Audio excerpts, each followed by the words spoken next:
everybody still take? Right. The earlier we get started, the later we can stay, so, just kidding. Anyway, we're moving on into the next section of material, and we're getting into the chapter on personalities. And part of this chapter, section, besides an exam, is your essential learning outcome, the discussion board. So don't forget about that. They could do online. Shouldn't take more than like 15, 20 minutes or something like that. So anyway, chapter 11 gets into personality. And personality can be defined as an individual's relatively unique and consistent way of thinking, feeling, and behaving.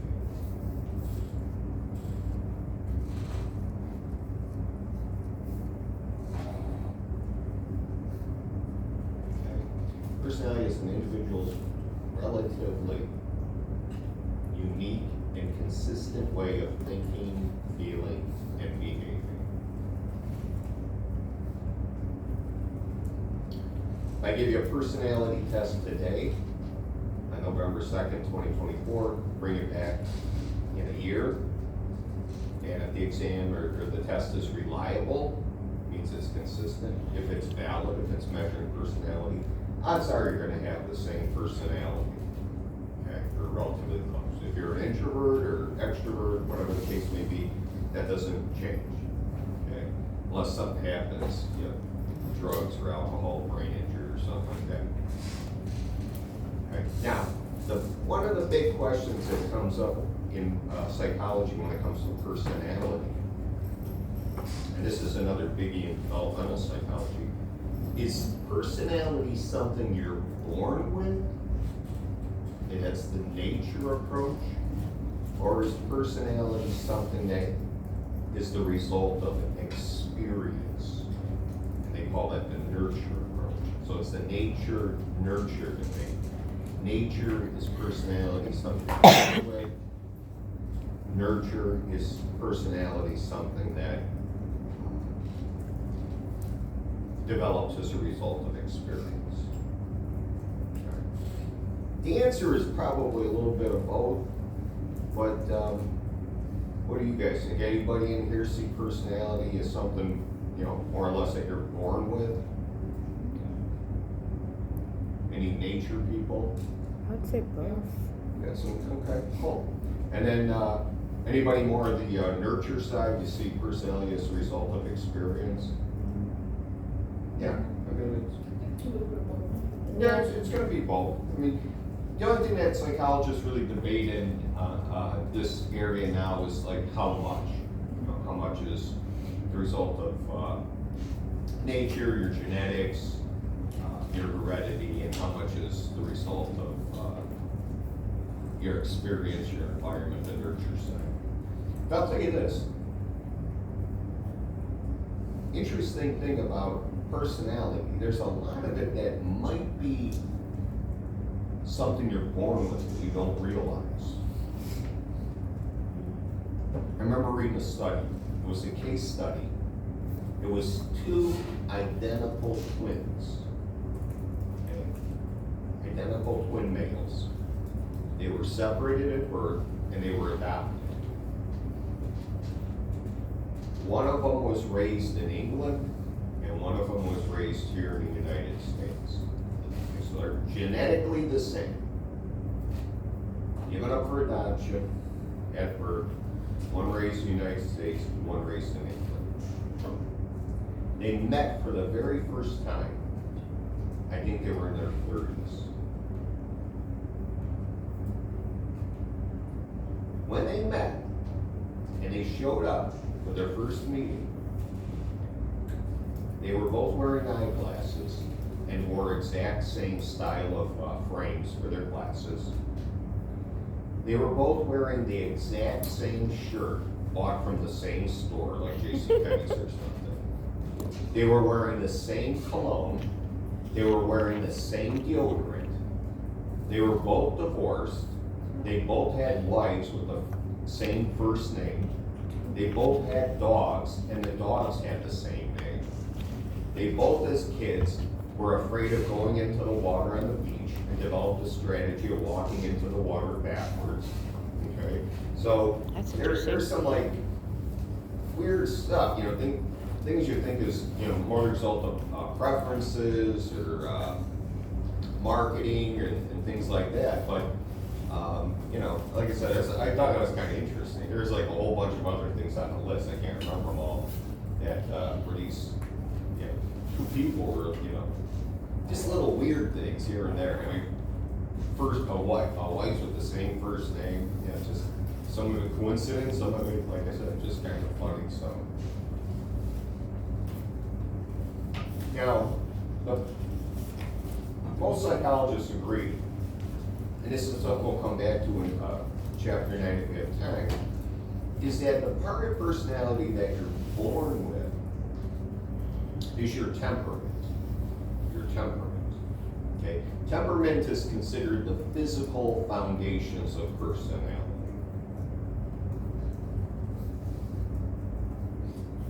Can you repeat that, please? Sure.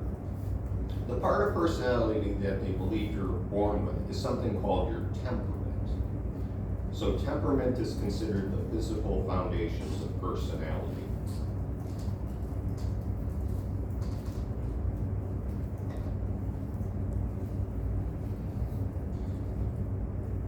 So what would this include? This would include like your prevailing mood, you know, your overall mood.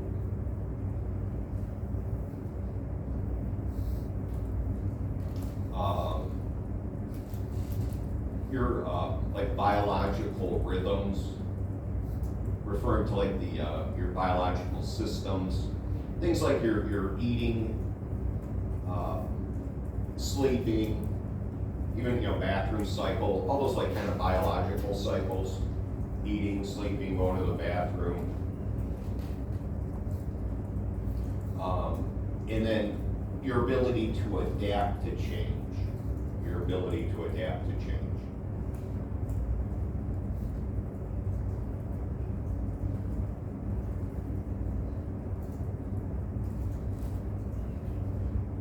There were two researchers, their last name was Thomas and Chess. Thomas and Chess observed, you know, like very young children and, you know, kind of measured them on these different dimensions of temperament. You know, prevailing mood, their biological rhythmicity, ability to adapt to change, to adjust to change. And they identified 3 temperaments. These are the, you know, probably the prevailing temperaments. They said that the majority of the children they saw, probably like 40% or so, they identified as easy children. And easy children usually had a good prevailing mood. Okay, they're pretty, you know, steady in terms of their mood. It didn't fluctuate too much.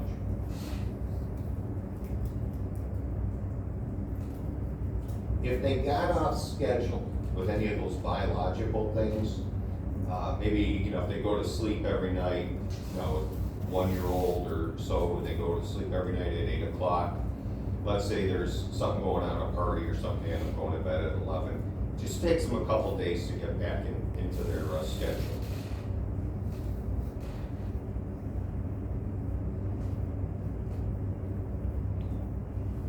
And these children are also very easy for them to adapt to any kind of change, social change, any kind of change. Those are really easy children.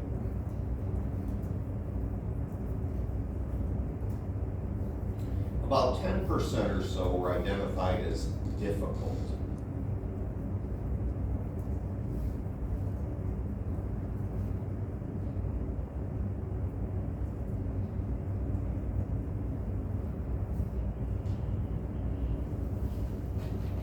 Difficult children tend to be very moody.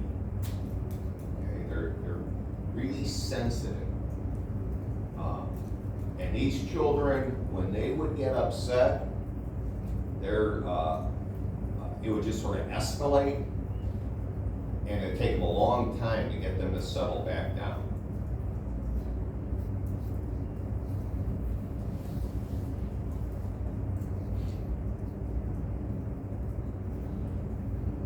If they got off track with, like, let's say their sleep cycle or something like that, it took like weeks to get them back on track. So if they normally go to sleep at 8 o'clock and one night they're up till 10, good luck. Next couple of weeks, they'll be up in the middle of the night, wanting to play at 2 o'clock in the morning, and sleeping during the day, then being, crabby and so forth. And then they had a very hard time adapting to change.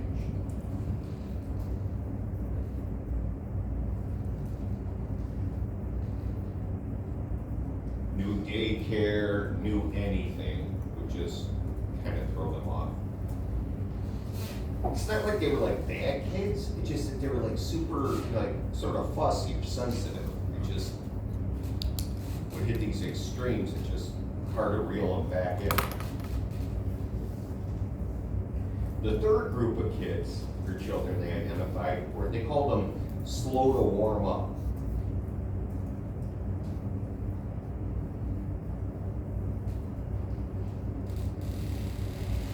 Slow to warm up, these children seem to do everything on their own terms.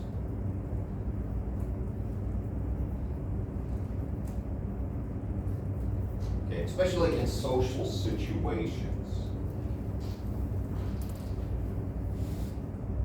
They would, hesitate, there'd be a delay.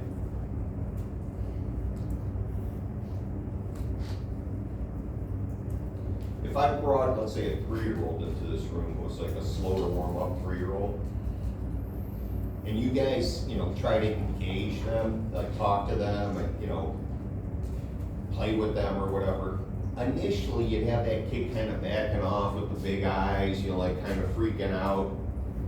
If you don't say nothing or do anything, like within a half hour or so, they would be interacting with, everybody in the class. Okay, you just gotta kind of let them do it on their own terms.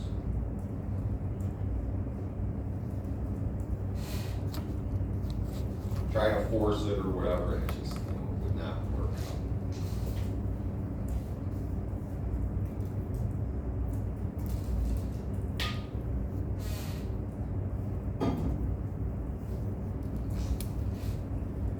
So to give you an example, so you get a, kind of an image in your head. Imagine you work for a baby food company, and you're gonna be testing out a new baby food. I don't know if you guys ever had kids or not, but a lot of times parents get concerned, like when their children aren't eating, and they're giving them baby food.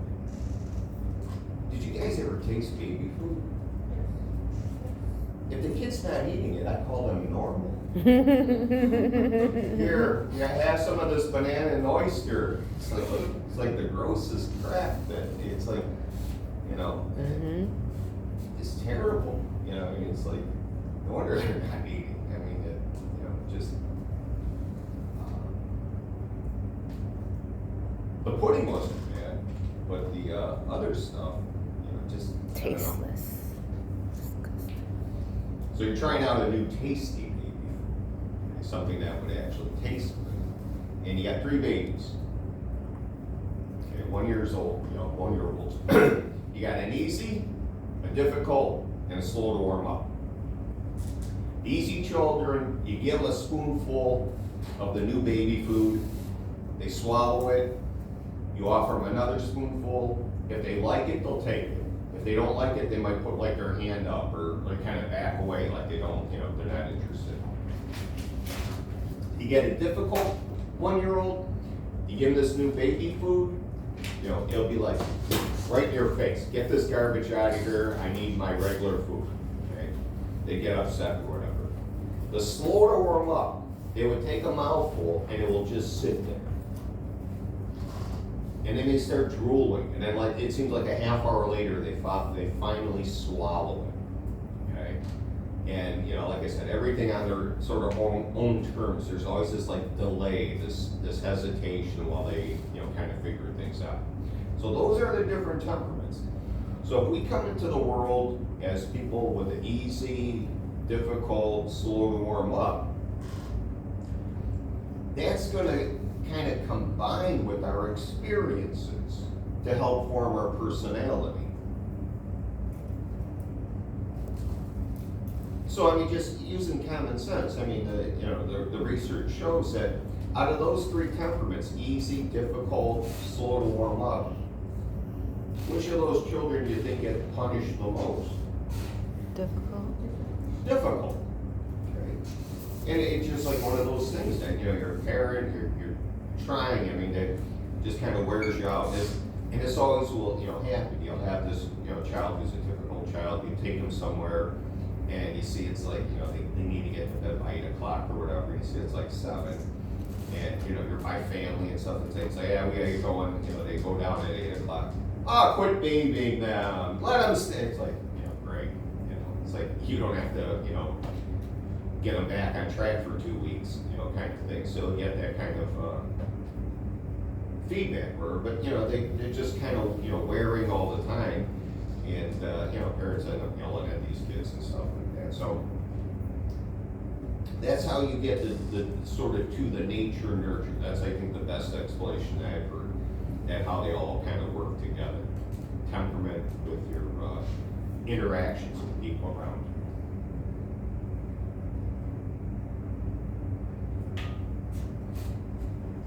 you. All right. Now, let's talk a little bit about some of the theories of personality. Theories of personality. And a theory of personality is any set of assumptions, ideas, and principles used to explain personality. Any set of assumptions, ideas, or principles used to explain personality.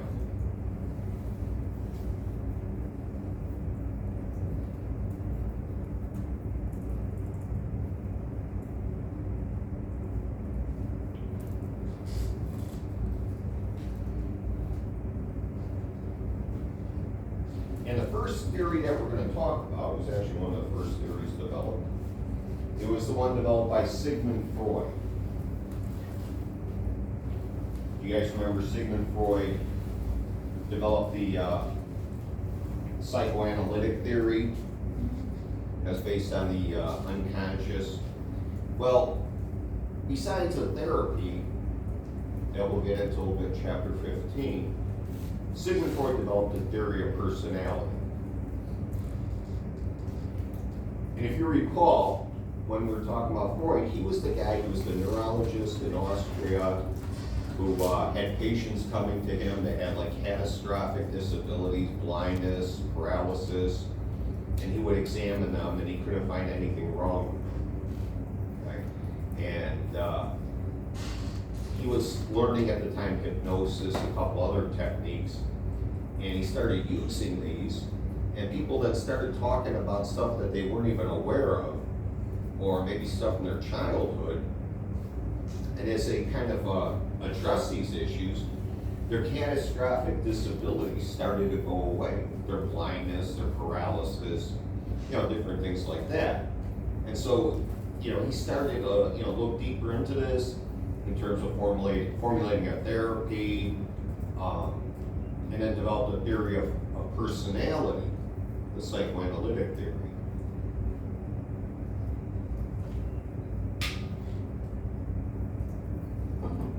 Now I don't know if I told you guys this story about Sigmund Freud. Sigmund Freud wanted to marry this one woman, and this was like in the 1800s. And back then, if you wanted to marry someone, you had to get the father's permission. And so he you know, asked the father for, I guess, his daughter's hand in marriage.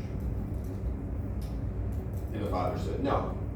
Okay, back then they looked at doctors as kind of being the janitors of the body. It wasn't as prestigious as it is today. I mean, It's hilarious. I bring somebody in here who's a neurologist from the Cleveland Clinic, yeah, they kind of know, pretty well educated, whatever. Back then, they didn't look at it that way. He said, no, I want my daughter to marry an inventor or like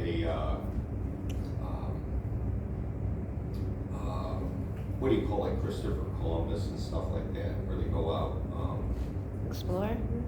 pardon me? Explore? Where they find like new lands or something like that. Like an explorer or a diplomat, some kind of higher up in politics, somebody like that. So he wanted to impress this guy. So he says, I have this drug I've been using to treat depression. It really has no side effects. And my patients have been doing really well with it. And even sent the guy some. It was this white powder. Does anyone want to guess what that medication he was using was? Cocaine. Cocaine. And the father was still not impressed. But eventually that cocaine got into the hands of some German businessmen. Because you remember Freud was in Austria. Austria was right there by Germany. And these German businessmen, they brought it to the United States. And somebody mixed it together with sugar, water, alcohol, and carbonated it. And that drink is still around today. Coca-Cola. Coca-Cola, yeah. They got the cocaine out of it, stuck caffeine in there. There's no booze unless you pour it out of, Jack Daniels or a bottle of rum or something like that. But, yeah, it's still around today, the Coca-Cola. And so Freud, I guess indirectly, had a hand in creating that. So That's great. it's like, that's it, one thing I notice is that you hear all these drinks, rum and Coke, Jack Daniels and Coke, some other bourbon or whiskey and Coke. I think those people appeal to people more because when the drink was invented, there was alcohol in it, so when you're putting it back in, it probably is designed in a way where it kind of fits. Maybe some people do, I don't know, I never heard anybody like in a restaurant or something, yeah, I'll have a Pepsi and Canadian Club or something. It just seems like Pepsi or the other colas, when it comes to alcohol, really don't mix well. They're fine on their own as soft drinks. But I think part of it is because I think Coca-Cola had booze in it at one time. So when people put it back in, it doesn't throw off the flavor of the soft drink. It might enhance it because that's how it was originally designed. And you already have the stimulant in there, the caffeine. So that's how that all came about. Now, according to Freud's theory, psychoanalytic theory,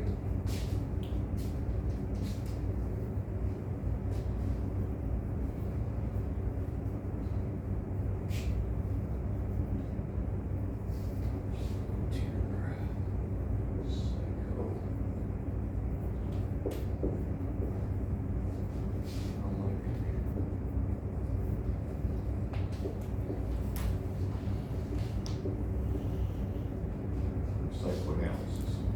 And this is Freud, F-R-E-U-D. Okay, Sigmund Freud. According to Freud, the personality, he didn't use the word personality, he called it the psyche. The psyche is divided up into three parts. So we'll just put here, psyche.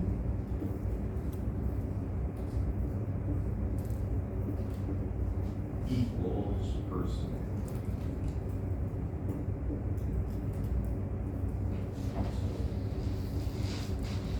You can use one or the other. It's referring to the same thing. So the personality consists of the id, the ego, and the superego.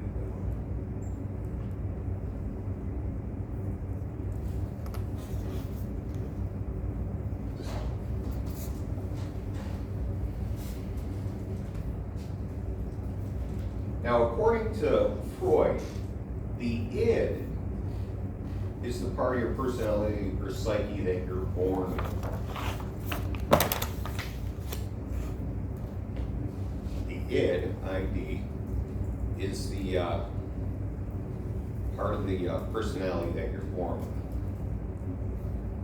And according to Freud, the id is made up of instincts or instinctual drives.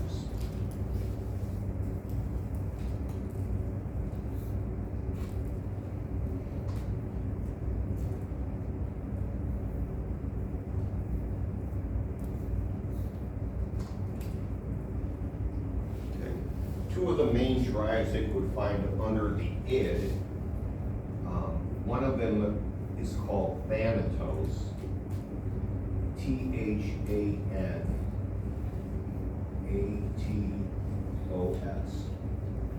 Thanatos is what Freud calls the death instinct, the death instinct.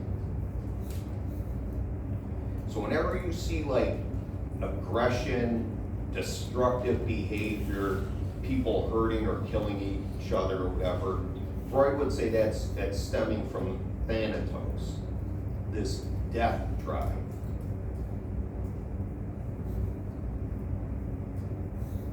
Now the other instinct or instinctual drive that you would find under the id, or making up the id, is something called eros. E-R-O-S. Eros. Eros is concerned with reproduction. It's like Eros is like an erotic kind of love. So it's concerned with like sex, reproduction, that kind of stuff. And Eros is also involved in self-preservation. Self-preservation.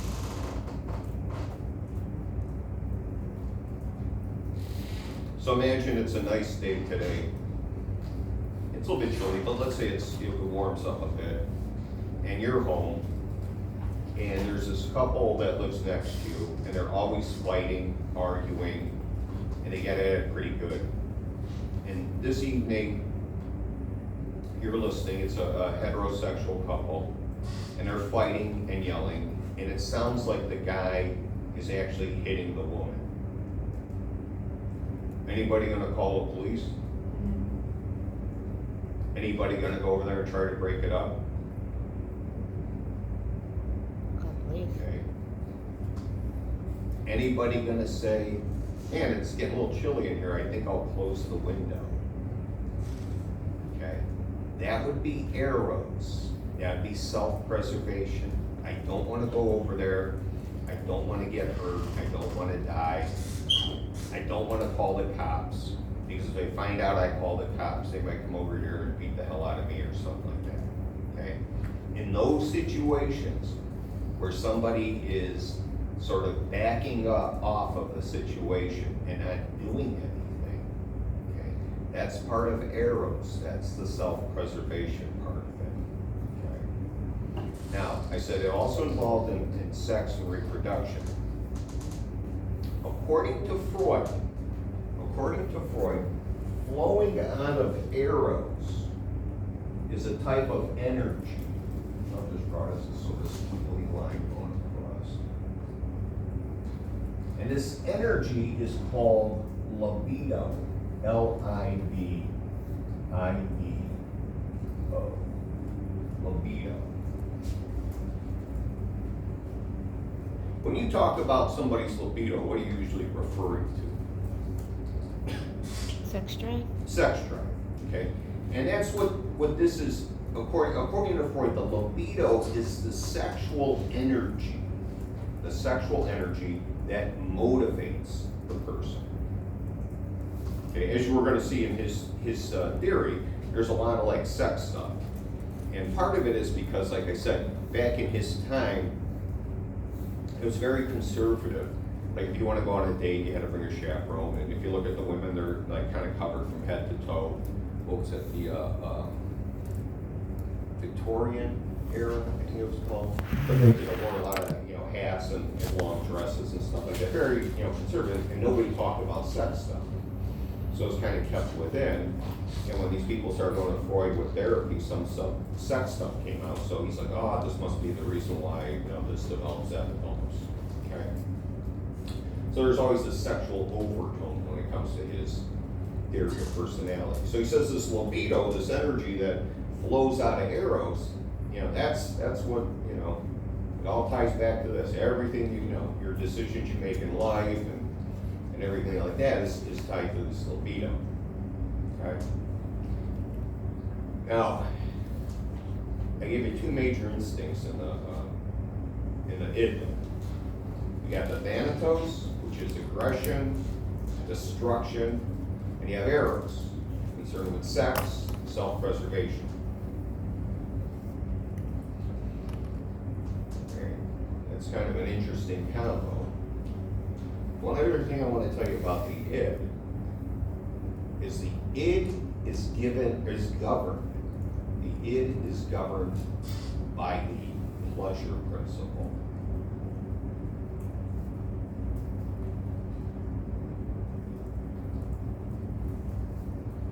In other words, it's governed by the pleasure principle. In other words, the pleasure principle rules the id. So if the id has an impulse, sexual or aggressive, it wants it gratified and satisfied.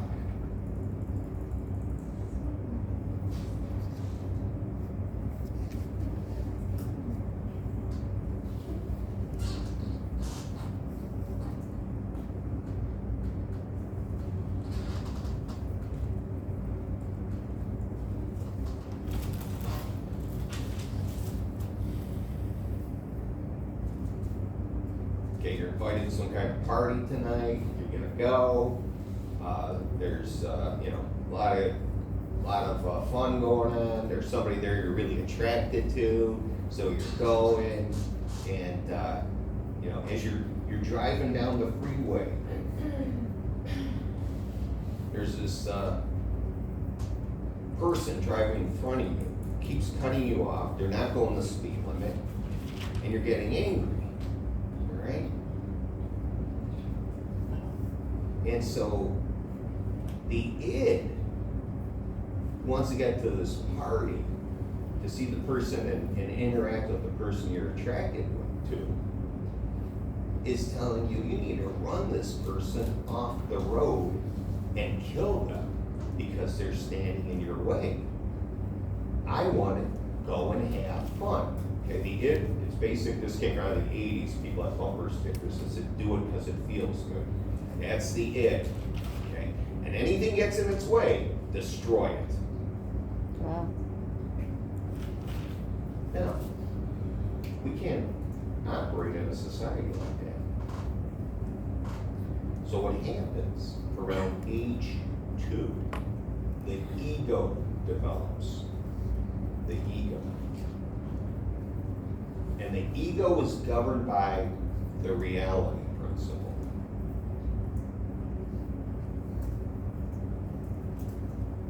And so the ego is governed by the reality principle. What that means is that if the id has some kind of impulse, you've got to figure out a socially acceptable way to express it.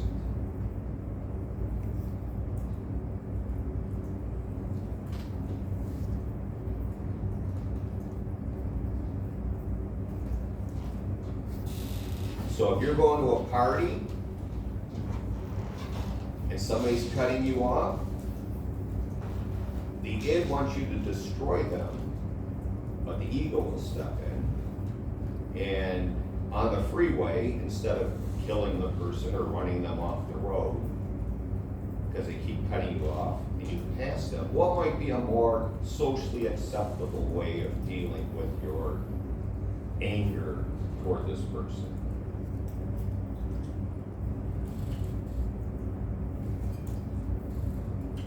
You may drive by, you may raise your hand up, you may take some of your fingers and fold them toward you and just leave one finger extended. Or you might drive by and give them the proverbial dirty look, okay?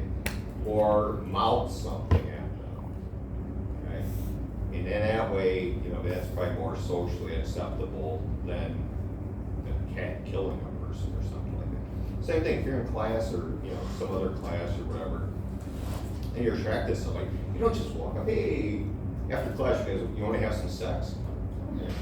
That's what the it would like to do, instant gratification. Instead, you ask the person, hey, you want to go out for, you know, dinner, or you want to study together, blah, blah, blah. You know, like typical. So the ego has to come up with socially acceptable ways to deal with these impulses that come up from the id. Okay. Now, around age 6 or 7, that's when the superego develops, the superego.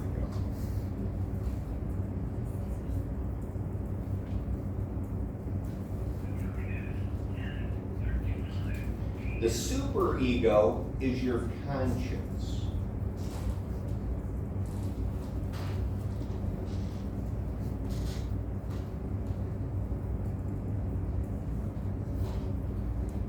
This is where you have all your morals and values.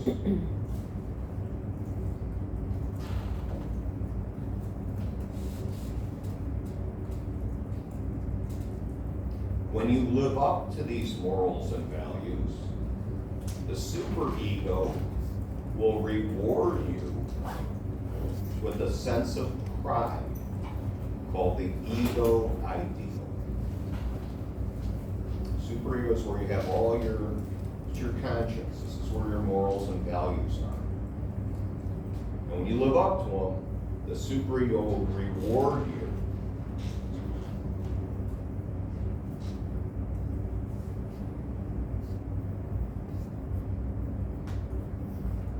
with feelings of pride called the ego ideal.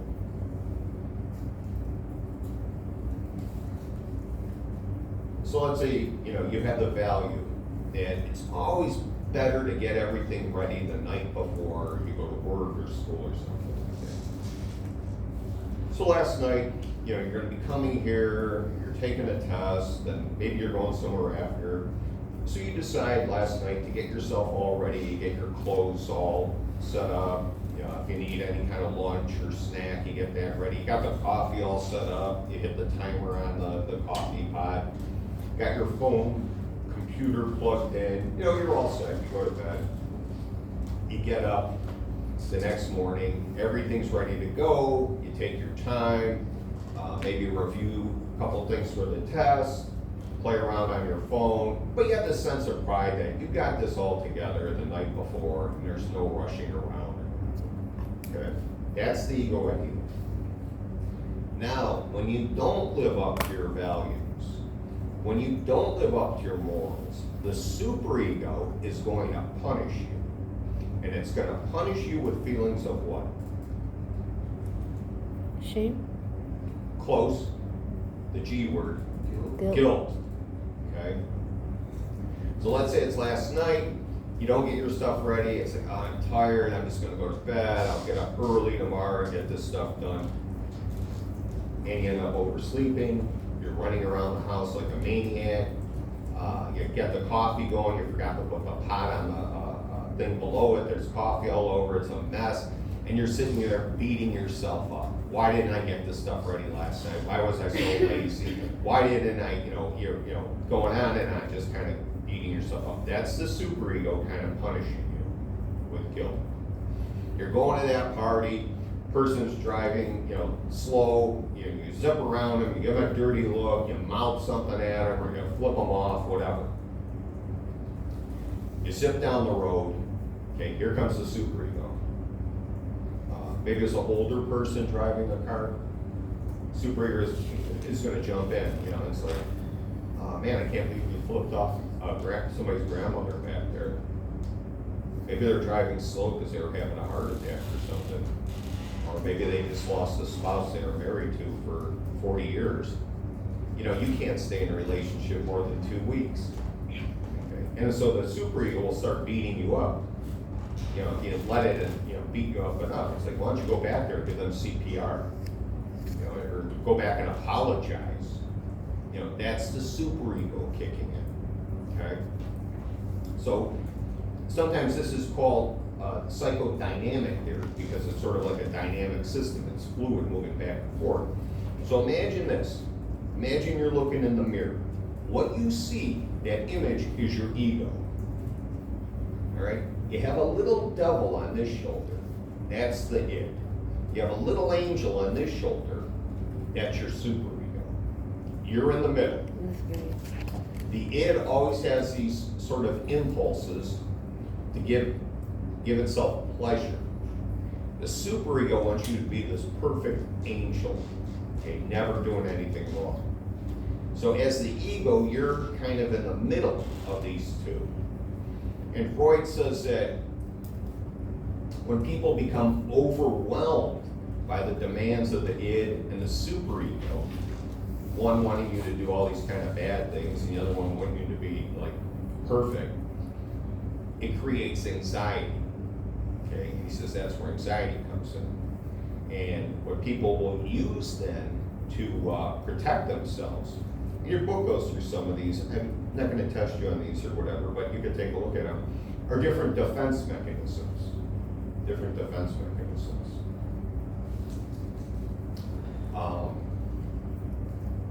One is regression. Okay, regression is where a person they feel anxious, a lot going on, and they'll like regress or go back in time to an earlier time, when it was the good old days or something like that.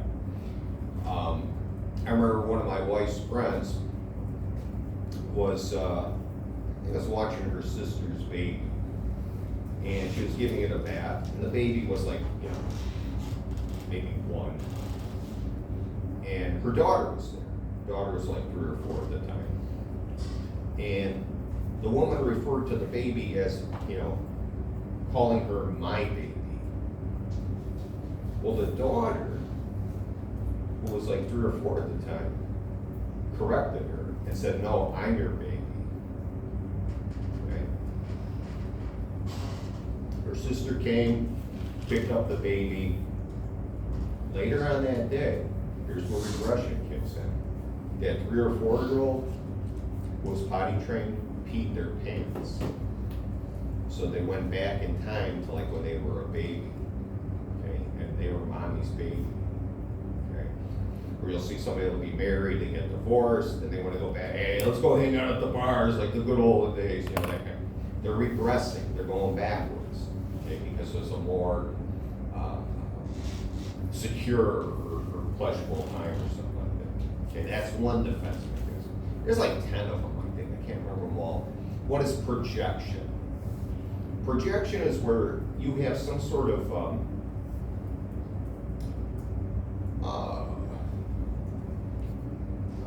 call it maybe like a flaw or something you're insecure about. Okay? And so what you do is you point out that flaw or insecurity in other people.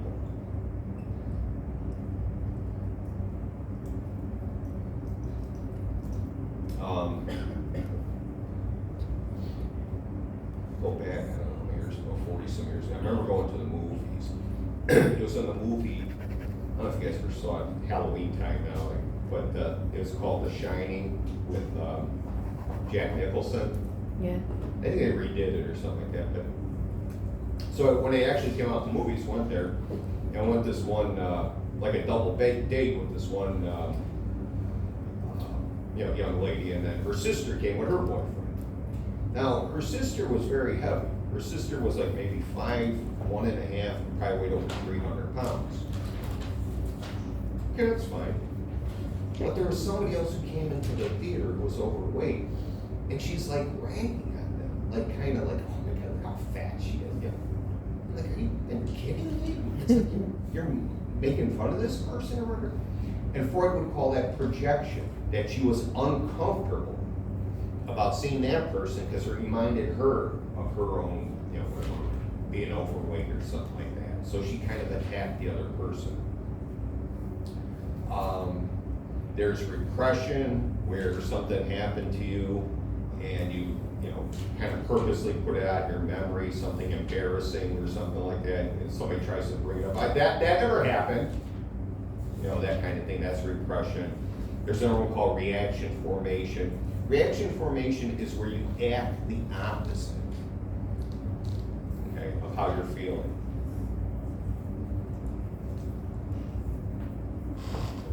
Okay, so let's say you're attracted to somebody, and one of your friends suspects this and says, "Oh, you like so-and-so." No, I hate them. No, you know, you just, you know, because you don't want them to know that you're attracted. Maybe this person has a significant other or something, so you just kind of, you know, you kind of freak out. You act the opposite of how you're feeling. Okay. So those are some of the defense mechanisms, and again, those are used to as like an ego defense. Okay, because the ego feels like it's under attack or something like that. So this is how it defends it. All right. So you have these three parts of the psyche or personality. And you also have, according to Freud, 3 levels of awareness. 3 levels of awareness. Do you want us to write those down? I'm sorry? Do you want us to write those down? Yeah, the 3 levels of awareness. You don't have to write the defense mechanisms down. I just want to give you an example of a couple of them. And because they cover them in your book, they do a pretty good job. I see. There's 3 levels of awareness. Conscious, preconscious, and unconscious.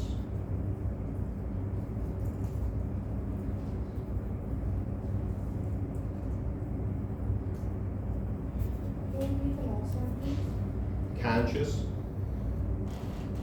preconscious, and unconscious.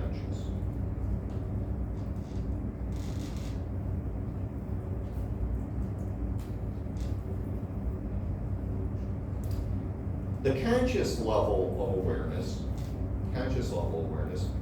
are any thoughts, feelings, or behaviors that you're aware of at any given time. Any thoughts, feelings, or behaviors that you're aware of at any given time.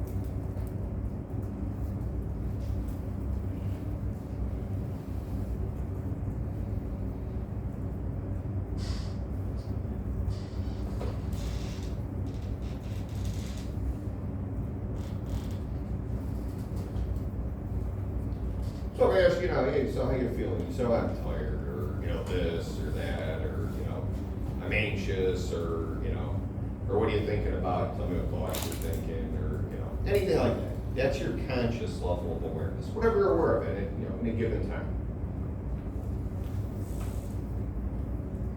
All right, the preconscious level are all the thoughts, feelings, and behaviors.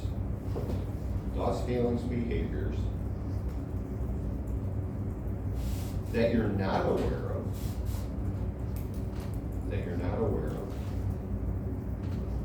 but can easily be brought to awareness.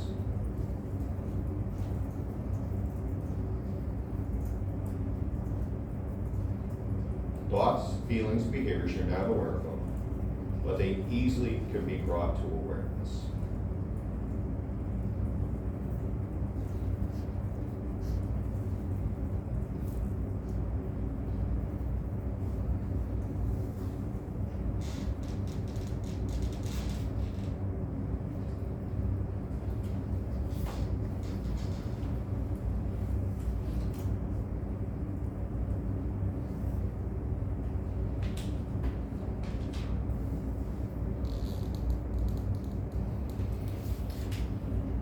Later on, I got to give a presentation talking about blood flow through the heart.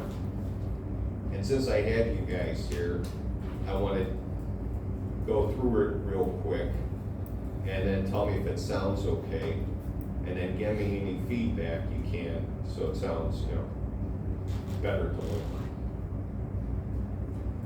All right, here it goes. Blood flow through the heart. Blood comes into the heart, into the vena cava, into the right atrium, then into the through the tricuspid valve, into the right ventricle. Then it travels through the pulmonary artery into the lungs. Then it travels back through the pulmonary vein into the left atrium, then through the bicuspid valve, into the left ventricle, and then it's pumped out of the left ventricle into the aorta to the rest of the body. Sound okay? Yes. Too many ums. Too many ums. When people say are they aware of it? No, but if you say, hey, you're saying a lot of ums, then they become aware of it. Those ums are in the pre-conscious. Or somebody's doing a lot of talking and they're using a lot of hand gestures. And then you should have seen. And then if you suddenly say to them, why are you doing all this like arm stuff? Then they become aware of it. But they're not aware of it while they're doing it. So a lot of our behavior, that's pretty normal, our thoughts. Some of them are not aware. Okay. But they easily be brought to awareness. Now, the unconscious, that was the pre-conscious. The unconscious are thoughts, feelings, and behaviors you're unaware of. Thoughts, feelings, behaviors that you're unaware of. And it's very, very difficult to bring them to awareness.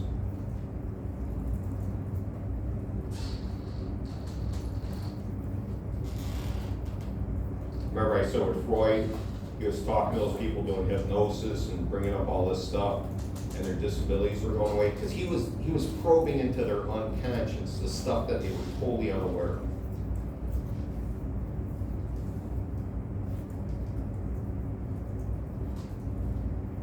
Now, when we talk about those three parts of the personality, the id is pretty much in the unconscious level.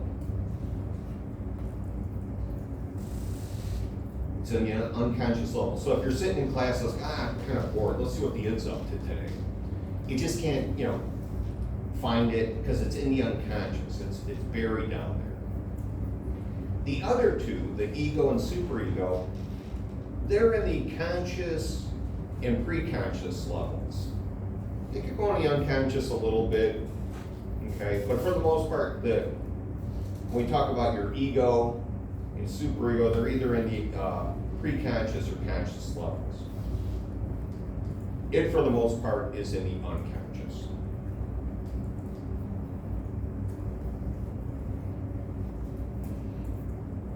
Now, once in a while, the id will send stuff up into your conscious levels or preconscious levels. Okay? It'll send up a feeling or some kind of thought or something like that. For example, let's say you had a dream last night, and in the dream, you were volunteering, at the local church, helping to direct cars for some kind of Oktoberfest or something they were having. And you got up, and when you woke up this morning, you were either like very sexually aroused, or maybe you got up and you're angry. And you're like thinking, why am I sexual? Why am I angry? It's just a stupid dream about, helping direct cars. What Freud would say is that dream has two parts. There's the manifest content. The manifest content. That's the part of the dream you're aware of. That's at the conscious level. Okay? I had a dream about helping to direct cars. He also says there's a latent or hidden meaning to those dreams, okay? Where the stuff in the dream symbolizes stuff. And that's what might have led to feelings of arousal or anger or something like that. There was something about that, you know, those things in your dream that symbolize stuff. Okay, like a hidden meaning. Okay, so your dream has two meanings: manifest, pretty much what the dream was all about, and then latent. Okay, like I told you guys, that means hidden. It has like a symbolic meaning. Okay, so once in a while the id will shoot something up through a dream. The other times the id will do it when you're awake, is you may experience something called a Freudian slip. Have you guys ever heard of that term before? A Freudian slip is where you say something you meant, but you didn't mean to say it. Freudian slip is you said something you meant, but you didn't mean to say it.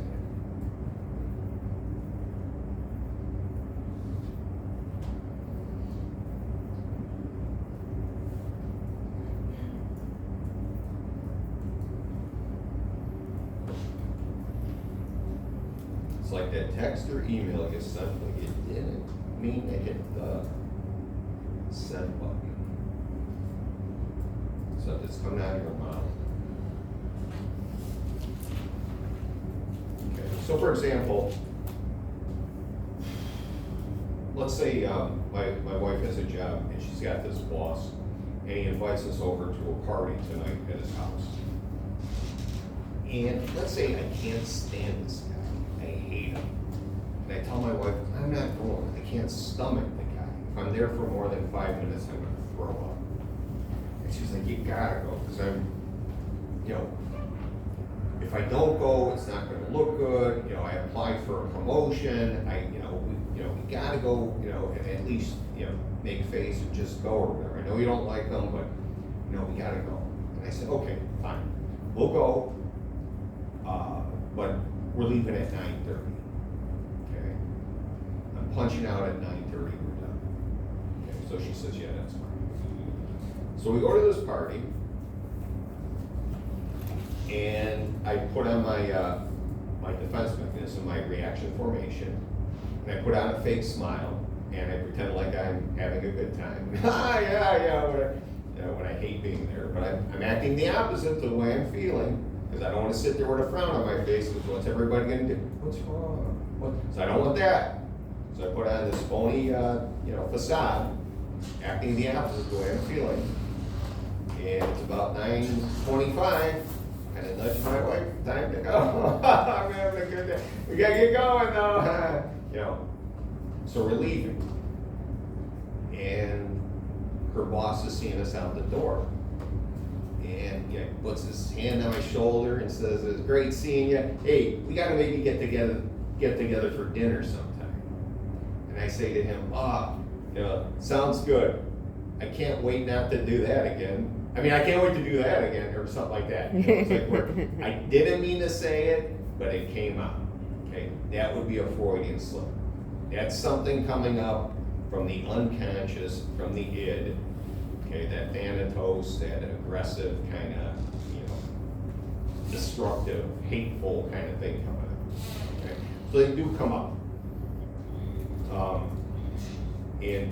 It'll be something like that, maybe something negative, or maybe you'll say something sexual or whatever. I remember going to a group of us went to a Northfield Park or something like that. It was one of the horse tracks, and it was a group, and we had like a buffet or something like that. It was like a package deal, and the one guy there, not the fat, sharpest back in the box guy.